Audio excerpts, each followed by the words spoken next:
ओम।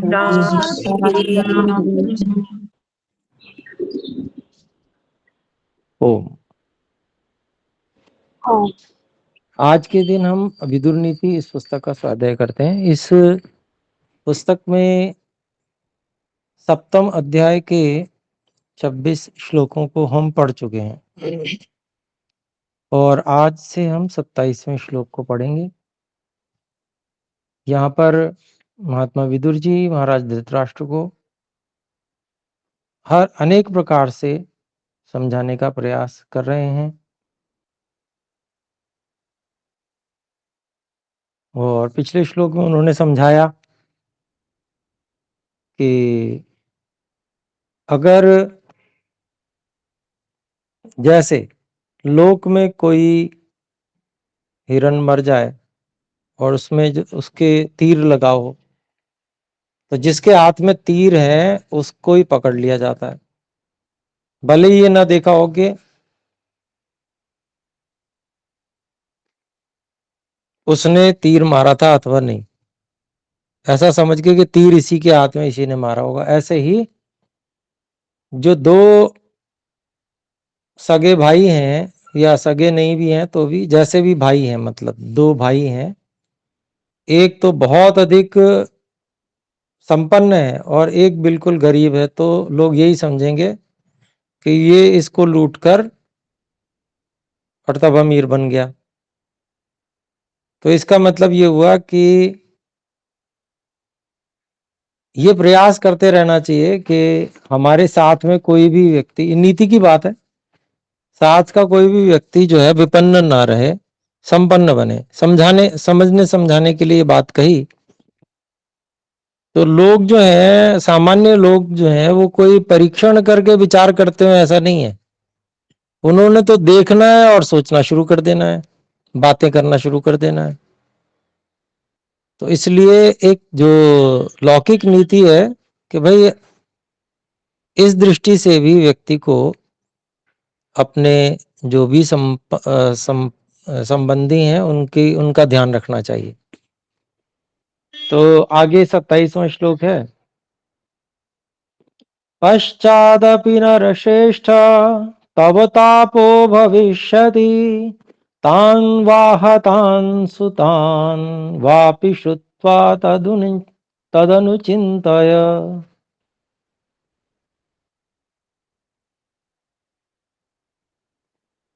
तो यहाँ पर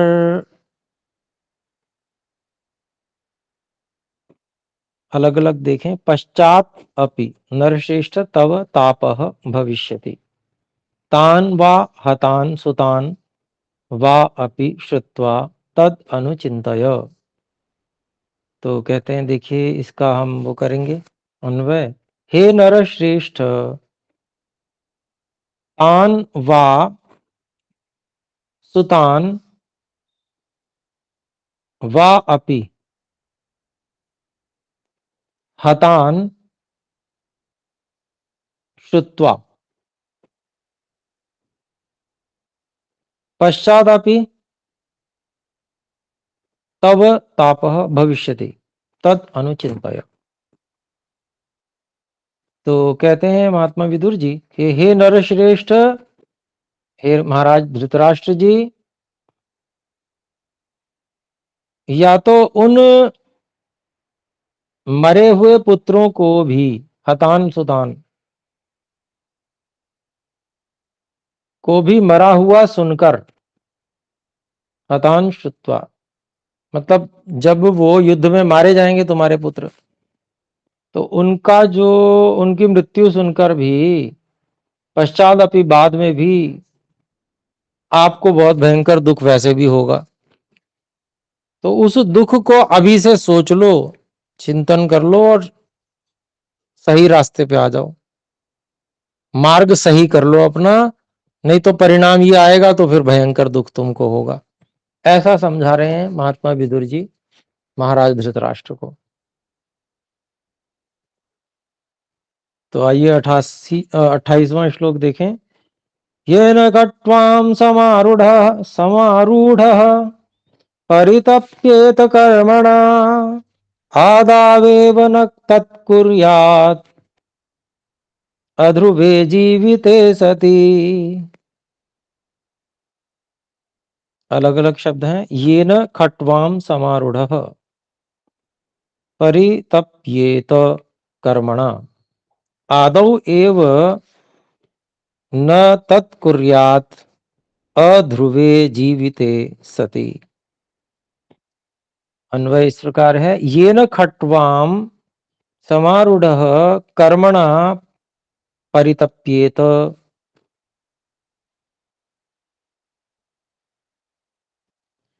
अध्रुवे जीविते सति आदौ एव तत् न कुर्यात्। अभिप्राय हुआ, जिस ऐसे कर्म से व्यक्ति बाद में खटवान समारूढ़ खाट पे पड़ा पड़ा, उस कर्म से परितप्येत दुखी होता रहे, दुखी होवे। तो कहते हैं कि भाई ये जो जीवन है, जो कि अस्थिर जीवन, इस अस्थिर जीवन के रहते हुए आदौ एवं शुरू में ही उस प्रकार का कार्य बिल्कुल भी नहीं करना चाहिए। न तत् कुर्यात्। तो भाई ऐसा काम ही मत करो जिससे बाद में जो है पश्चाताप की अग्नि में जलते रहो। ऐसा कार्य करने से क्या लाभ है? उसको पहले ही मत करो, पहले ही रोक दो। समझा रहे हैं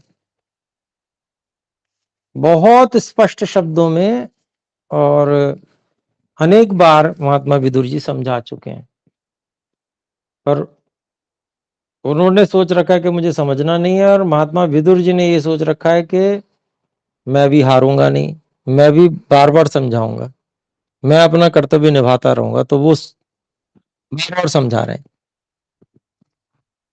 यद्यपि वो महाराज धृतराष्ट्र जो है वो कह चुके हैं पहले ही कि भाई मुझे नहीं आ रहा है समझ में आपकी बात, आप जो है फिर भी बताइए, मैं सहन करूंगा आप जो मुझे उलाहना देंगे उसको। तो आइए 29वां श्लोक देखते हैं। न न कश्चिन्नापनयते पुमानन्यत्र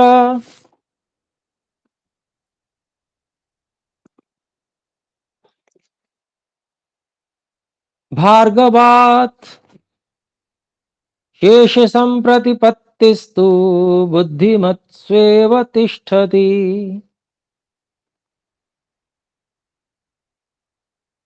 न कश्चित् न अपनयते पुमान अन्यत्र भार्गवात्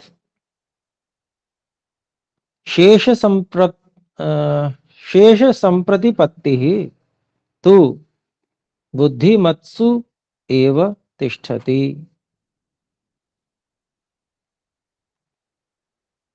तो इसका अन्वय ऐसे करते हैं, देखिए। न न कश्चित पुमान न अपनयते अन्यत्र भार्गवात्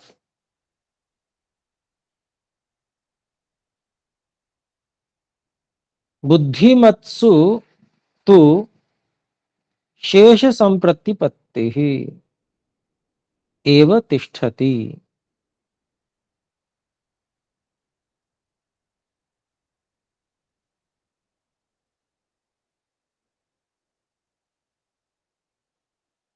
तो कहते हैं यहां पर कि कोई भी नहीं है, न कश्चित, कोई भी नहीं है ऐसा व्यक्ति पुमान जो अनीति का आचरण करता हो,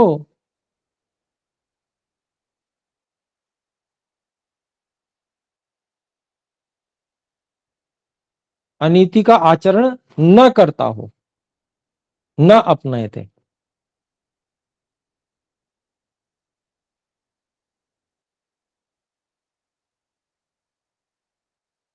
कैसे? क्यों? तो इससे पहले कुछ कहते हैं कि अन्यत्र भार्गवात, शुक्राचार्य को छोड़कर संसार में सबसे अधिक जो नीति में निपुण है वो शुक्राचार्य जी हैं। तो नीति शास्त्र के जो कर्ता शुक्राचार्य हैं उनको छोड़कर संसार में कोई भी एक ऐसा भी व्यक्ति नहीं है जो कोई ना कोई अनीति का आचरण न करता हो।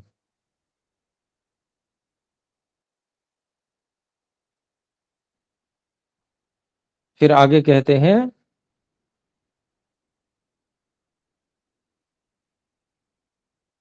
बुद्धिमत्सु तो शेष संप्रतिपत्ति ही। तो बुद्धिमान लोगों में तो जो बाकी बचे हुए कार्य हैं, बाकी बचे हुए, भाई जो कुछ अनीति का कार्य हो गया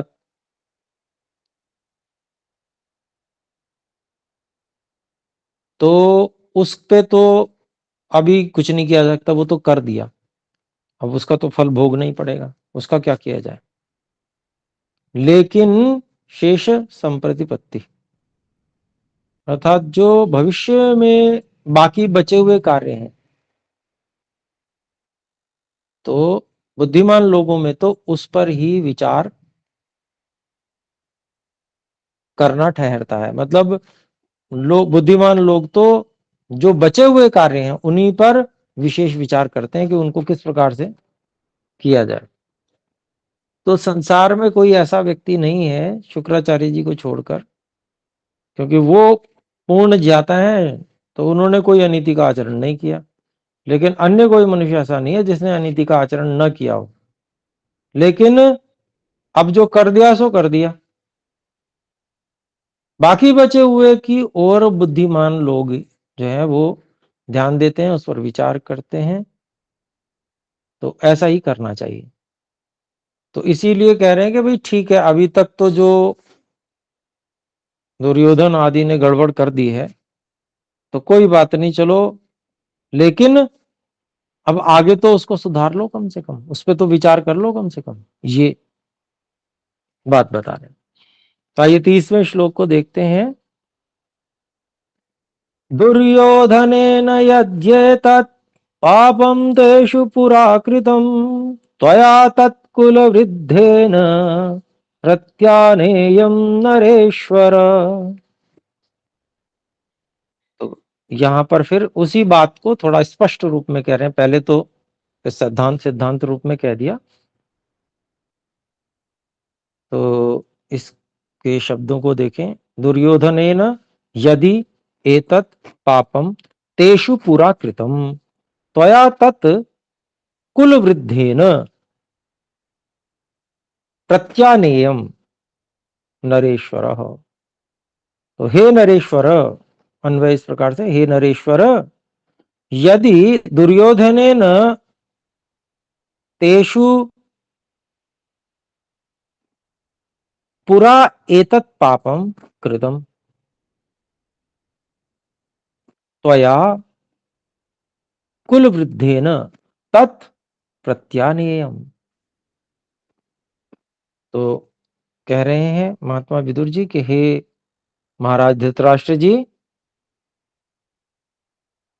कि यदि दुर्योधन के द्वारा उन पांडवों पर यह पाप पहले कर दिया गया तो चलो, वो तो जो किया गया सो किया गया, लेकिन आपको, त्वया, आपके द्वारा, जो कि आप कुल वृद्ध हैं, उनके कुल के बड़े हैं, तो आप कुल वृद्ध के द्वारा उस किए गए अन्याय को प्रत्यानेयम वापस कर देना चाहिए, अर्थात उनके राज्य को लौटा देना चाहिए। भाई आप तो बड़े हैं ना, आपको तो वो ठीक कर देना चाहिए उस कार्य को। तो ये समझा रहे हैं। आइए 31वें श्लोक को देखते हैं। स्वं पदे प्रतिष्ठाप्य लोके विगत कल्मषः भविष्यसि नरश्रेष्ठ पूजनीयो मनीषिणाम्। तो महाराज धृतराष्ट्र जी को ऐसे भी समझा रहे हैं, देखिए, तांस्त्वम पदे, तो इसको अलग अलग करते हैं, तान त्वम पदे प्रतिष्ठाप्य लोके विगत कल्मषः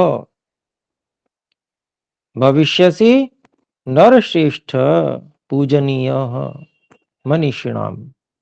अन्वय इस प्रकार से करेंगे कि हे नरश्रेष्ठ, त्वम तान पदे प्रतिष्ठाप्य लोके विगत कल्मषः भविष्यसि। फिर आगे कहते हैं,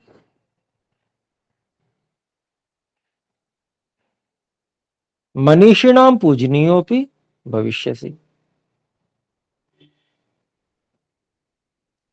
तो कहते हैं कि भाई, हे महाराज धृतराष्ट्र जी, आप उन पांडवों को उनके पदे प्रतिष्ठाप्य, यानी कि उनके न्यायपूर्ण जो उनकी स्थिति है उस पे स्थापित करके, लोके विगत कल्मषः, संसार में पाप रहित हो जाओगे, अर्थात सारा संसार फिर आपको दोषी नहीं मानेगा।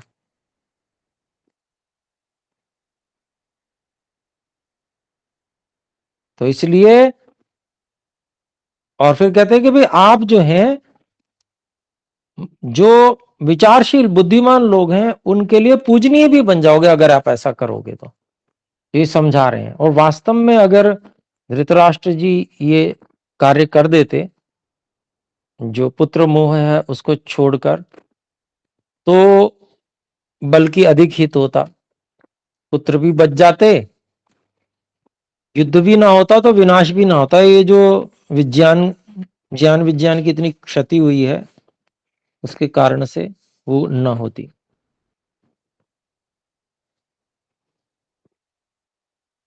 तो आगे देखते हैं, 32वां श्लोक है, सुव्याहृतानि धीराणाम फलतः परिचिन्त्य यः अध्यवस् अध्यवस्यति कार्येषु चिरं यशसि तिष्ठति। तो अभी देखिए, इसमें शब्दों को देखें, सुव्याहृतानि धीराणाम फलतः परिचिन्त्य यः अध्यवस्यति कार्येषु चिरम यशस्वी तिष्ठति। अन्वय इस प्रकार से हुआ, यह धीराणाम सुव्याहृतानि, यह धीराणाम सुव्याहृतानि फलतः परिचिन्त्य कार्येषु अध्यवस्यति चिरम सचिरम यशसि तिष्ठति। सह हम अध्यार कर लेते हैं। तो कहते हैं कि भाई देखिए, जो व्यक्ति विद्वानों बुद्धिमानों धीराणाम के सुव्याहृतानि, उत्तम कहे हुए वचनों, कहे हुए उत्तम उत्तम वचनों को फलतः परिचिन्त्य, उनके फल को समझकर, फल को जानकर, फल और अच्छी प्रकार से चिंतन करके, कार्येषु अध्यवस्यति, कार्यों में सुनिश्चय करेगा, ये करता है, वह व्यक्ति चिरम यशस्वी तिष्ठति, वह व्यक्ति बहुत लंबे समय तक यशस्वी होता है। यश में ठहरता है, मतलब यशस्वी होता है, यशस्वी रहता है, बहुत लंबे समय तक यशस्वी रहता है। तो आइए 33वें श्लोक को देखते हैं। 33वां श्लोक है, असम्यगुपयुक्तम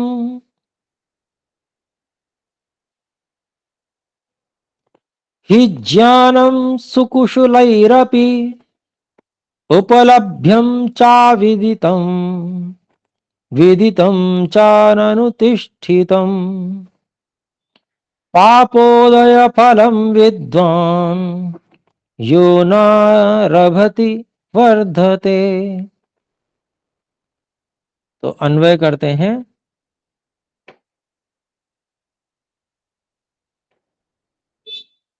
सुकुशलैः अपि असम्यक् उपयुक्तं हि ज्ञानम व्यर्थमस्ति। इसका अध्ययन कर लेंगे। दूसरी बात,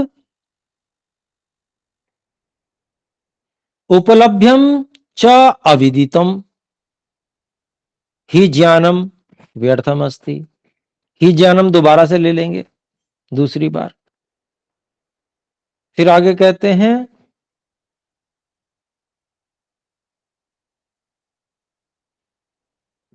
विदितम च अननुष्ठितम ही ज्ञानम अपि व्यर्थम अस्ति। इसका भी अध्ययन कर लेंगे। तो इतने का पहले अभिप्राय देखते हैं। तो पहले कहते हैं कि सुकुशलैः अपि, जो बहुत निपुण लोग हैं, बड़े अपने आप को बड़ा वैसा समझते हैं कि भाई हम तो जो है बहुत पढ़े लिखे बढ़िया व्यक्ति हैं, ऐसे लोगों के द्वारा भी असम्यक उपयुक्तम, गलत प्रकार से उपयोग किया गया निश्चय से जो ज्ञान है वो व्यर्थ हो जाता है। गलत प्रकार से उपयोग कर रहे हैं तो व्यर्थ हो जाएगा वो। ऐसे ही वे कहते हैं दूसरी बात, उपलब्ध्यम च अविदितम, प्राप्त तो है लेकिन उसको जानने का प्रयास नहीं किया, तो ऐसा भी जो ज्ञान है वो भी व्यर्थ हो जाएगा। प्राप्त होने योग्य तो है भाई, पुस्तक घर में पड़ी हुई है, सत्यार्थ प्रकाश पढ़ी है, पुस्तक पढ़ी नहीं पढ़ी तो भैया ज्ञान चक्षु नहीं खुलेंगे। पुस्तक पढ़ी हुई थोड़ी बताएगी, सत्य का प्रकाश थोड़ी करेगी। पढ़ना पड़ेगा उसको 1 बार 2 बार 3 बार, तब वो ज्ञान का प्रकाश होगा, उससे सत्य के अर्थ का सत्यार्थ प्रकाश होगा। तो यही कह रहे हैं, उपलब्ध्यम च अविदितम, प्राप्त होने योग्य ज्ञान तो है लेकिन उसको जाना नहीं, वो भी व्यर्थ हो जाता है, बेकार है वो। फिर कहते हैं विदितम च अनुष्ठितम, अगर जान भी लिया लेकिन उसका आचरण नहीं किया तो भी बिल्कुल बेकार है। मान लीजिए किसी ने सोचा कि भाई बताया कि सत्यार्थ प्रकाश घर में रखी है पढ़ी कि नहीं, तो बेकार है, चलो पढ़ लेते हैं। पढ़ भी ली 2 बार 3 बार, समझ में भी आ गया, पर आचरण में नहीं लाए, वो वैसा किया नहीं, तो भी वो ज्ञान किस काम का है, व्यर्थ ही है। आगे कहते हैं कि यह विद्वान पापोदय फलम न आरभति स वर्धते। अभिप्राय हुआ कि ऐसा जो विद्वान व्यक्ति है, जो जिससे पाप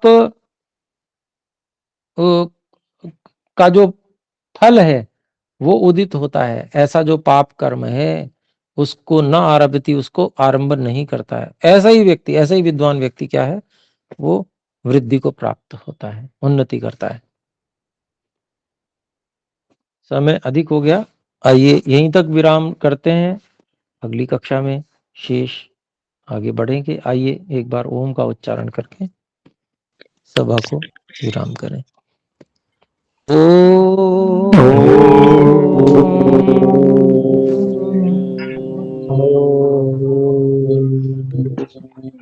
सर्वेभ्यो नमः, सभी को सादर।